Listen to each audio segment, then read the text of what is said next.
ceritanya sih dia pun yang pertama kali main sama Prilly langsung ngerti walaupun deg-degan nervousnya ada banget. tapi dia tuh tidak ada pembawaan kayak gue siapa gitu enggak, jadi emang we know who she is tapi she didn't act like that. Itu satu hal yang sangat positif dari dia. Dan makasih loh. dan satu hal lagi aku suka karena kita karakter lumayan berbeda-beda, jadi nggak kita karakter gini lagi kayak gini nggak lagi. ngulang-ngulang yang udah pernah gitu. Jadi emang diskusinya enak dan sangat open dia. Jadi kalau kita ngasih apa, dia ngasih apa, dia sangat menerima. Ya mungkin karena udah sering kerja bareng, jadi nggak ada jarak untuk kita diskusi ya. Walaupun misalnya diskusinya tuh diskusi yang nggak setuju gitu. Misalnya kita nggak setuju adegan yang diginiin, tapi kita bisa nemuin jalannya mau dibawa kemana gitu. Jadi nggak ada rasa senggan atau mungkin bisa improve yang mungkin lebih luas gitu karena udah sering diskusi sebelumnya. Jadi ya pastinya nyaman sih kerja barengnya. Dari semua maksudnya biasanya nih mungkin Prilly ada trik-trik khusus untuk supaya lawan main tuh nyaman kayak tadi kayaknya semua Nggak ada trik sih, aku emang kalau karena aku nggak method ya, jadi aku nggak ada pendalaman karakter yang kayak kalau karakternya sedih aku bakalan sedih seharian atau ke bawah gitu, enggak. Jadi aku emang menjadi diriku sendiri aja, bercanda, kita ngomongin hal yang bahkan bukan ngomongin skrip ya. Kalau udah di lokasi itu kita jarang banget ngomongin skrip, ngomonginnya soal hal-hal personal atau bercanda-bercanda. Nanti pas di set baru kita acting gitu, jadinya nggak tegang dan jadinya proses syutingnya juga jadi lebih menyenangkan Tapi aja. bukan berarti dia menghargai orang yang method ya. Jadi kalau contoh kayak aku kadang-kadang butuh waktu sedikit untuk emosi, dia tetap membantuin. Atau aku melipir. Bukan kayak tiba-tiba karena dia high, apalagi coba dalam emosi dia high, enggak. Dia tahu di mana harus momen bercanda, di momen yang enggak. Kalau butuh bantuan juga dia karena satu bantu. Gimana kamu pertama kali ya ini sama? Nah ini nih pertama kali orang nervous banget nih. Tapi Prilly tuh mau ngajak ngobrol. Jadi cair dulu, kita berdua, gak nervous. Dan aku kan masih pendatang baru ya, jadi masih belajar. Kenapa tuh nervous banget? Nervous banget kan, apalagi sama Prilly kan. Gara-gara sama.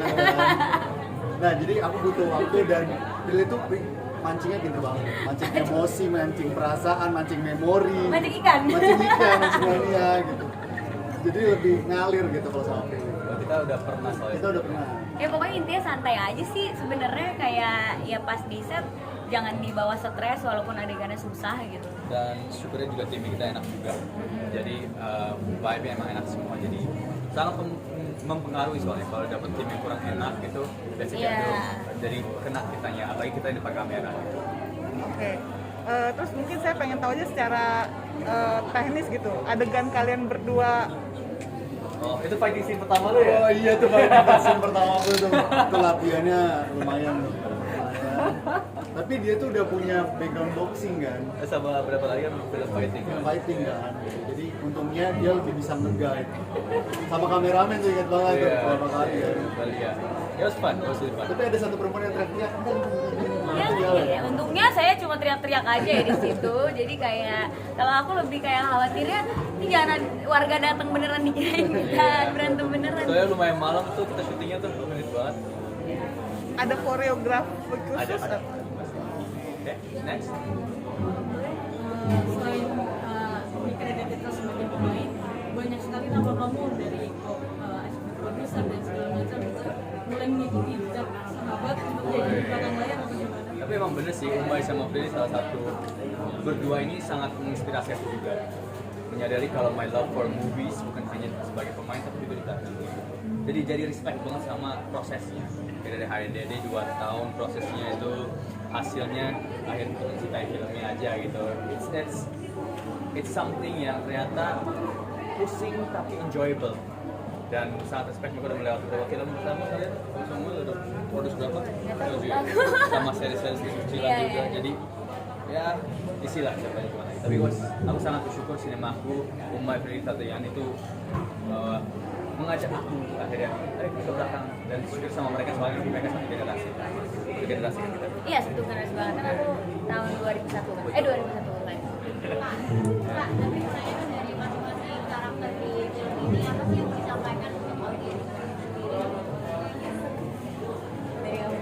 Kalau aku dari karakter Fadil belajar, semoga orang-orang juga belajar untuk menerima dengan masa lalunya pasangan.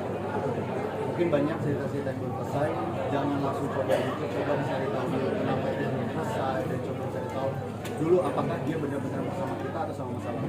Aku belajar banyak hal. Kalau dari segi aku sih, kita harus tahu resiko dari tindakan kita ya. Karena karakter Alia salah satu contoh nggak memitigasi resiko, akhirnya jalan hidupnya harus berubah kan, karena tiba-tiba punya anak gitu. Jadi ya ketika kita belum siap untuk bertanggung jawab atau belum siap menjalani resiko itu, lebih baik jangan dilakukan gitu. Biar nggak merugikan orang banyak juga, dan supaya nggak merugikan diri sendiri atau nggak menjadikan anak itu korban gitu, apalagi kalau kita belum bisa jadi orang tua.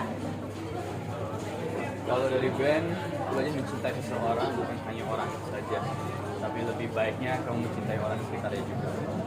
Karena pada akhirnya kalau kita pengen ke yang lebih serius, pasti orang di sekitar bakal jadi bagian dari kita juga. Aku nggak bisa jawab secara personal karena itu aku untuk semua orang berbeda-beda. Ada yang mikir kayak no problem seperti mungkin orang tua kakak, ada yang juga mikir it's problem. Makanya aku bilang perbedaan keyakinan di sini tuh hanya pintu.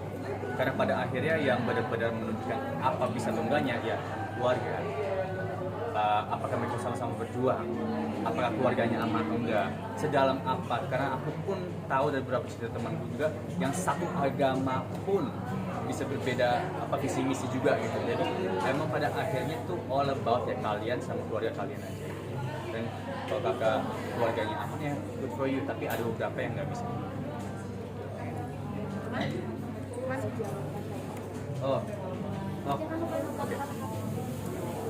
Oke teman-teman semuanya, terima kasih. Jangan lupa nonton Patah Hati yang kupilih tanggal 24 Desember. di bioskop. Thank you.